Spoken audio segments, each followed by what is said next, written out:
परावर्तन। चलो अब इधर देखो सब लोग, ध्यान से देखो।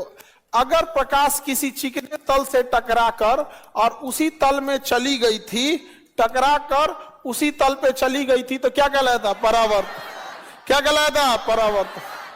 आगे बढ़े, क्या कहलाया? परावर्तन। तो परावर्तन तो हम आप पढ़ा दिए, परावर्तन। अब परावर्तन देखने के लिए हम किसका प्रयोग किए थे? दर्पण का। किसका यूज किए थे? दर्पण। लेकिन अब परावर्तन चैप्टर खत्म हो गया। अब हमको देखना है अपवर्तन। अगर कोई कांच है जिसपे पेंट नहीं किया गया है और इससे अगर कोई प्रकाश आएगी, इससे अगर कोई प्रकाश आएगा, तो ये क्या करेगा? अंदर प्रवेश कर जाएगा। क्या कर जाएगा? अंदर प्रवेश कर जाएगा। तो इसे हम कहेंगे अपवर्तन। क्या कहेंगे? अपवर्तन। यानी प्रकाश हिल गया तो अपवर्तन। अपवर्तन देखने के लिए लेंस का यूज करते हैं और इसमें देखने के लिए दर्पण। तो हम सबसे पहले आपको परावर्तन पढ़ाएं और परावर्तन के नियम बताए कि जितने डिग्री पे आता है उतने डिग्री पे जाता है। बीच में एक काल्पनिक रेखा खींचते हैं जिसे नॉर्मल या अभिलंब कहते हैं। एंगल को तल से नहीं बल्कि अभिलंब से नापते हैं। पढ़ा थक गए, ये बात कितना चिल्लाएं। और जब परिवर्तन समझ में आ गया तब दर्पण पढ़ाएं। वैसे ही यहां भी पढ़ाएंगे कि आपतित किरण और अपवर्तित किरण के बीच में एक काल्पनिक रेखा खींचते हैं जिसे क्या कहते हैं? अभिलंब। और ये एंगल कभी भी बराबर नहीं होगा, अपवर्तन में एंगल बराबर नहीं होगा। तो पहले आपको खूब बढ़िया से क्या पढ़ाएंगे? अपवर्तन। जब अपवर्तन बढ़िया से पढ़ लेंगे तो आपको ढकेल देंगे किधर? लेंस की ओर। जैसे ढकेले थे कहां पर? दर्पण। दर्पण का फॉर्मूला भी पढ़ाए थे, 1/f = 1/v + 1/u पढ़ाए थे। उसी तरह जब लेंस पढ़ लेंगे तो इसका भी फॉर्मूला पढ़ेंगे, 1/f = 1/v - 1/u। यहाँ क्या है? प्लस, यहाँ क्या है? माइनस। इसमें क्या ही रखा है? सिंपल है। चलिए देखिए, लेंस अभी कहां पढ़ोगे? पहले अपवर्तन पढ़ोगे। समझो ध्यान से। अपवर्तन करने के लिए कलई नहीं किया होना चाहिए, पेंट नहीं किया होना चाहिए। शर्त नंबर ये कि कांच पर पेंट नहीं होना चाहिए। चलिए अब समझते हैं हम लोग। इसमें एक चीज समझिएगा, अगर इधर माध्यम है और इधर माध्यम है, अगर इधर का माध्यम विरल है और इधर का माध्यम सघन है, सघन मतलब घना माध्यम, सघन मतलब घना, सघन मतलब कम, एकदम डेंस माध्यम है, और इधर विरल है यानी रेयरर है। विरल कैसा है? विरल। विरल मतलब इसका माध्यम घना नहीं है। मतलब क्या है कि इधर हवा है, इधर पानी है। तो तुलना हमेशा सघन और विरल तुलनात्मक होता है। हमेशा कैसा होता है? तुलनात्मक होता है। समझ में गया? तो सघन और विरल में होता है। आगे बढ़ते, जैसे इधर मान के चलिए ये सघन है, क्या है? सघन। और ये हो गया विरल। विरल। सघन की पहचान ऐसे डॉट डाल दिया जाता है, ऐसे मतलब ये वाला माध्यम कैसा है? घना है। कैसा है? घना है। तो सघन का मतलब, जैसे बताइए, पानी और हवा में कौन सघन है? पानी और हीरा में कौन सघन है? हीरा सघन है। हीरा और कांच में कौन सघन है? हीरा। कांच ज्यादा सघन नहीं, हीरा है। तो डिपेंड करेगा ना, क्योंकि इसमें आपको प्रकाश एक माध्यम से दूसरे माध्यम में जा रहा है। तो आपसे ये क्वेश्चन पूछेगा कि इसमें से इसमें गया, तो हमेशा याद रखिएगा। आप बताइए, आपको विरल माध्यम में दौड़ना आसान है या सघन में? विरल में। सघन में दौड़ नहीं पाइएगा। अब आप हवा में दौड़ जाइएगा, पानी लगल रहेगा तो दौड़िए नहीं पाइएगा, नहीं दौड़ पाएंगे। तो जब भी प्रकाश विरल माध्यम अर्थात रेयरर मीडियम से क्रॉस करके, रिफ्लेक्ट करके डेंसर मीडियम में जाता है, यानी सघन मीडियम में जाता है, तो झुक जाता है। क्या होता है? झुक जाता है। कहां झुकेगा? अभिलंब की ओर। कहां झुकेगा? अभिलंब। कहां झुकेगा? अभिलंब की ओर। अतः जब भी प्रकाश विरल से सघन में जाएगा तो वो सीधे जाएगा, हल्का से क्या हो जाएगा? झुक जाए। सीधे जाएगा कि झुक जाएगा? झुक जाएगा। इसी का उल्टा, जब वो सघन से विरल में जाएगा तो अविलंब से दूर हट जाए, अविलंब से दूर हट जाता है। समझा गया? सघन में आएगा तो झुकेगा और दूर जाएगा तो, विरल में जाएगा तो दूर हट जाएगा। ये अगर आप अपना एक दिमाग भी लगाइएगा ना तो आपको भी समझ में आएगा कि सघन में जा रहा है तो थोड़ा सा झुक जाएगा। समझा गया? टफ है उधर जाना तो क्या होता है? थोड़ा सा झुक जाता है। और जब विरल से जब सघन से विरल में जाता है तो अविलंब से अभिलंब। क्या है? अभिलंब। अब इस पे किरण आएगी, आपतित किरण। बताओ नीचे का माध्यम कैसा है? नीचे का माध्यम कैसे पता? झुक गया। ये एंगल ऑफ इंसिडेंस है, एंगल ऑफ रिफ्रैक्ट, रिफ्लेक्ट नहीं, रिफ्रैक्ट, रिफ्रैक्ट। क्या दोनों एंगल सेम होते हैं? इसमें नहीं सेम होता है, इसमें सेम नहीं होता। किसमें सेम होता है? परावर्तन में। दर्पण रहेगा तब। अब दर्पण को भूल जाइए, समझा गया कि नहीं गया? अब उस दर्पण को भूल जाइए। ये सब तो पढ़ा दिए हैं, अब ये सब दर्पण और पढ़ा दिए, समझा गया कि नहीं गया? अब इस दर्पण का यहाँ कोई नहीं, समझा गया कि नहीं गया? अब यहाँ क्या आ गया? लेंस। ये लेंस था जी, वही तो हम कहें कि मैं ऐसे दांत निकल लेंस कहां से हो जाएगी? ये है लेंस। ये समझ में आ रहा है? अब देखिए इसमें 3 गो फॉर्मूला समझिएगा। ये आपतन कोण है, ये अपवर्तन कोण।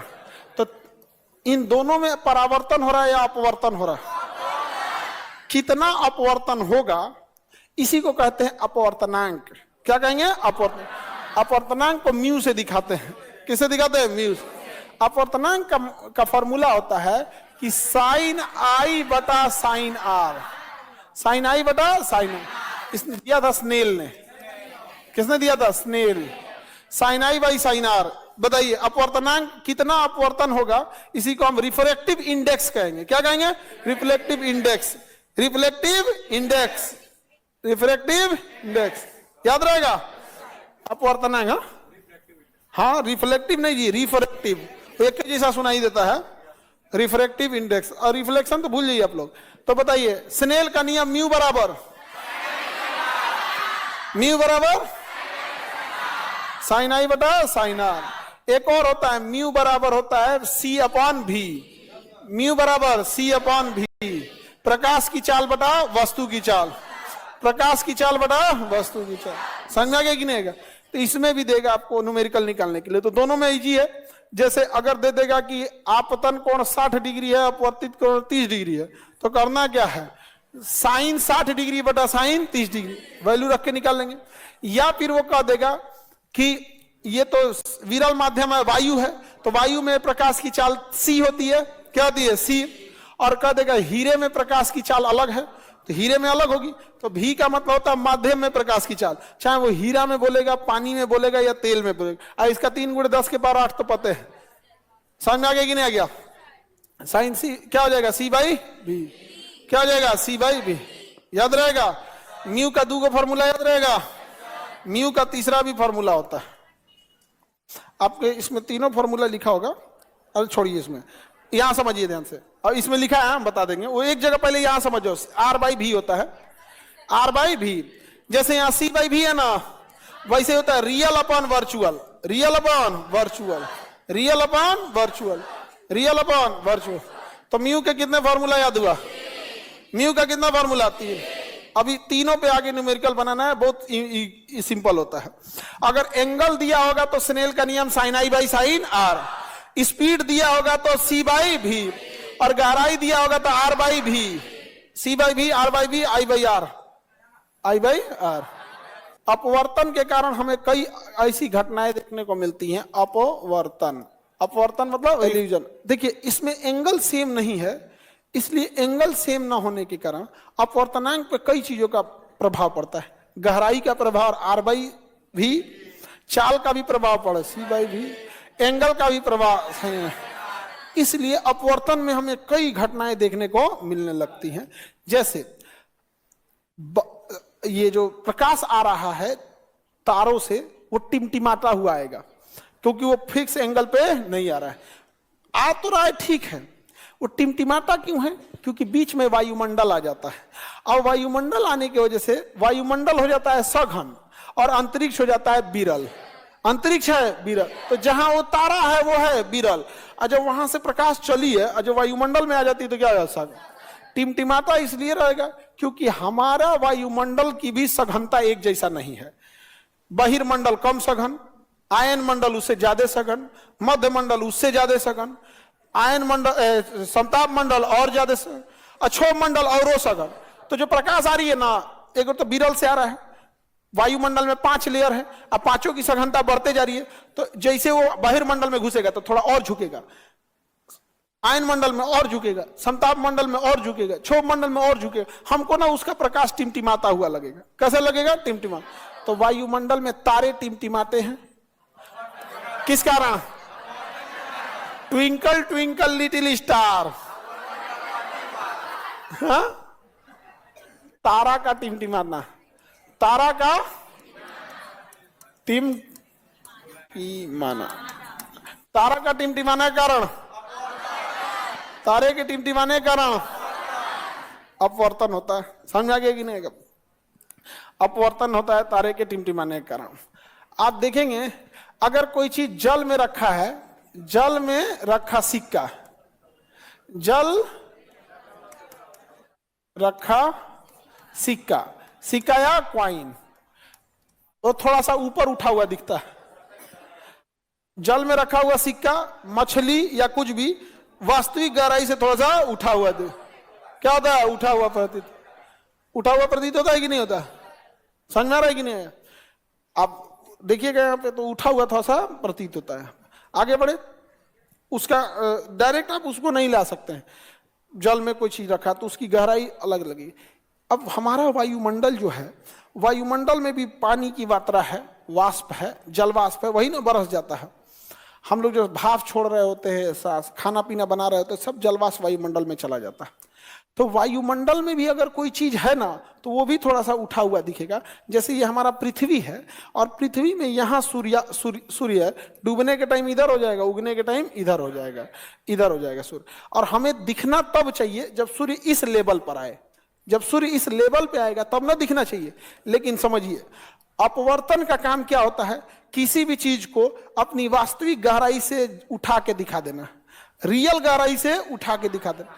अब समझिए, अभी सूरज निकला नहीं है, अभी सूरज निकला नहीं है, जब इस लेवल तक आएगा तब ना दिखेगा। लेकिन वायुमंडल में हो गया अपवर्तन, अब इसकी वास्तविक गहराई से उठा के दिखा दिया, तो सूर्योदय होने के 2 मिनट पहले ही दिख जाता है, और सूर्यास्त होने के बाद तक 2 मिनट तक दिखता रहता है। समझा गया? इस कारण अपवर्तन के कारण वायु हमारे दिन की अवधि में 4 मिनट की वृद्धि हो जाती है। वो उगने से 2 मिनट पहले ही दिख गया, और डुबला के 2 मिनट बाद तक दिख रहा है, डुबले के 2 मिनट बाद तक दिख रहा है।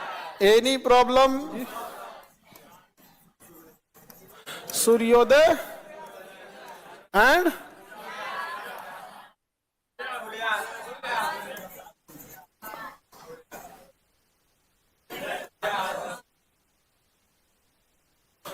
चार मिनट बेनिफिट है, समझ जाना क्या बोल रहे हो गया। इतना कौन लिखेगा? हो समझ आ गया? 2-2 मिनट करके। अगर कोई चीज में, जल में अगर कोई छड़ी रखे हैं, जल में कोई छड़ी, छड़ी तो कैसा दिखेगा? तिरछा। जल में रखी छड़ी कैसे दिखेगी? कैसा दिखेगा? तिरछा। क्यों? अपवर्तन के कारण। क्यों? तो अपवर्तन की घटना याद रहेगा, तारों का टिमटिमाना, सूर्योदय और सूर्यास्त से पहले दिखना, सूर्य का लाल दिखना, प्रकीर्णन होता।